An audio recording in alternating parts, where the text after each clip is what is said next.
या खवातीन वहां पे आ रहे हैं तो उनको फौरी तौर पर उस हालत में वहां से उस्मानिया भेजा जा रहा है, जो उन गरीब औरतों के लिए बड़ी दुश्वारी हो रही है। और आप और हम यहां पे इसलिए है कि इनको सहूलत दे सके। उनकी सहूलत इसमें है सब कि हम वहां पे फौरी तौर पे एक आईसीयू बनाएं।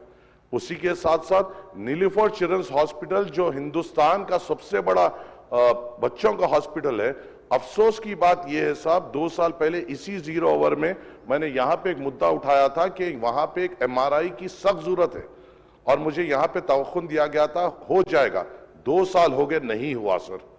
बच्चों को, छोटे बच्चों को एमएनजे कैंसर हॉस्पिटल में जाकर एमआरआई कराना पड़ रहा है। हमें इमीडिएट तौर पे नीलूफर चिल्ड्रंस हॉस्पिटल में एमआरआई लाना पड़ेगा। इसके साथ बस एक छोटी एक हट के बाद सब, यहां मेरे नामपली हलके में एक वोकेशनल जूनियर कॉलेज जो बाजार घाट में है सर, ये चीफ मिनिस्टर साहब के अंडर में आता है एजुकेशन डिपार्टमेंट।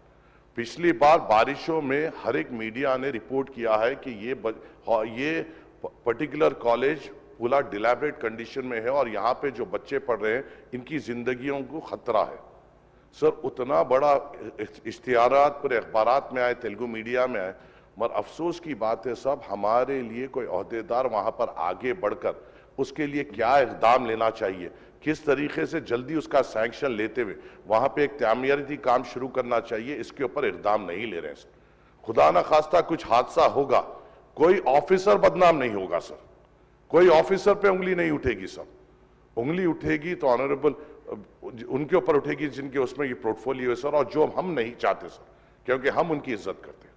हम ये चाहते हैं साहब, ये मुद्दों पे सीरियसली तौर पे नोट लिया जाए, एक रिव्यू मीटिंग इंचार्ज मिनिस्टर साहब के जरिए से इन 3-4 हॉस्पिटल की बुलाई जाए, वोकेशनल जूनियर कॉलेज को इमीडिएट सीरियस तौर पे लेते हुए वहां की जो सैंक्शन अमाउंट, मेरे हिसाब से साहब डिप्टी चीफ मिनिस्टर साहब के पास 2 बार वो फाइल आई वोकेशनल जूनियर कॉलेज की, अगर उसकी मंजूरी मिलती है तो अपने गरीब बच्चे जो माशी तौर पे कमजोर है, जो पैसों की वजह से अच्छे कॉलेजेस को नहीं जाते, जो वहां पे जाते हैं, उनकी हम हिम्मत बन सकते हैं। आपके जरिए से हुकूमत को मैं इतला देना चाहता हूं और मैं उम्मीद करता हूं इसका जवाब आएगा और आप इंस्ट्रक्शन देंगे कि इसकी फौरी तौर पर रिव्यू मीटिंग ले। शुक्रिया सर। स्पीकर सर, जनाब माजिद हुसैन साहब जो भी उनकी बातें रखी है मैं नोट किया हूं और इंशाल्लाह हम सीरियसली इसके ऊपर गौर करेंगे और रिजल्ट भी देंगे। చివరిగా ఆదేశిద్దాం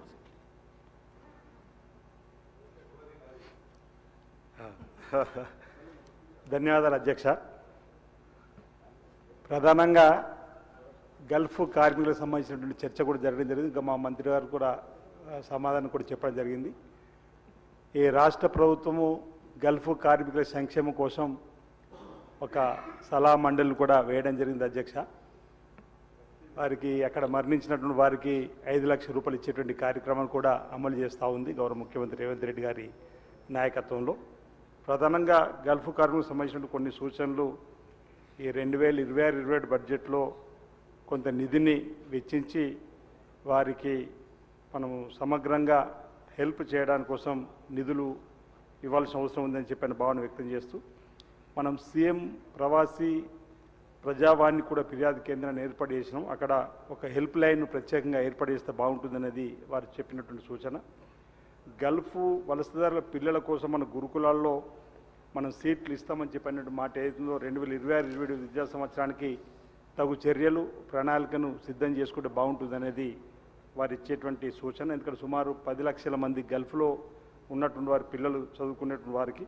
అదేవిధంగా అధ్యక్ష, మన భారతదేశంలో ప్రవాసీ భారతీయ దివస్ అనేది ఒకటి ఏర్పాటు చేస్తారు ప్రతి ఏటా. అదేవిధంగా మన దగ్గర కూడా ప్రవాసీ తెలంగాణ దివస్ అని గిట్ట ప్రతి ఏటా ఏర్పాటు చేసి ప్రవాసులను సత్కరించి వారి సమస్యలను ఆ రోజు సంవత్సరానికి ఒకసారి కూడా వినడం వల్ల వారికి మనోధైర్యాన్ని కల్పించిన వాళ్ళు అవుతాం. కాబట్టి ఆ కార్యక్రమం ఏర్పాటు చేయాలని, టామ్కామ్ మరియు న్యాకులను బలోపేతం చేయాలని చెప్పి అనుకుంటే ఈ సందర్భంగా మీకు మీ ద్వారా ప్రభుత్వానికి విజ్ఞప్తి చేస్తూ, వలస తాత్కాలికమైనందున గల్ఫ్ ఎన్ఆర్ఐలకు సంబంధించి కుటుంబాలకు ఈ రేషన్ కార్డు, ఆరోగ్యశ్రీకి సంబంధించినటువంటి కార్డులు కాపీలను సరళీకృతం చేసి వారికి అండగా నిలబడాల్సినటువంటి అవసరం ఉందని సందర్భంగా నేను తెలియజేస్తూ, నా నియోజకవర్గం సంబంధించి వైద్య ఆరోగ్య శాఖకు సంబంధించినటువంటి ఒక అంశాన్ని వేములవాడలో ప్రతి నెల కూడా 100 పైన ఆపరేషన్స్ అదేవిధంగా 100 పైన చైల్డ్ అండ్ మదర్కి సంబంధించి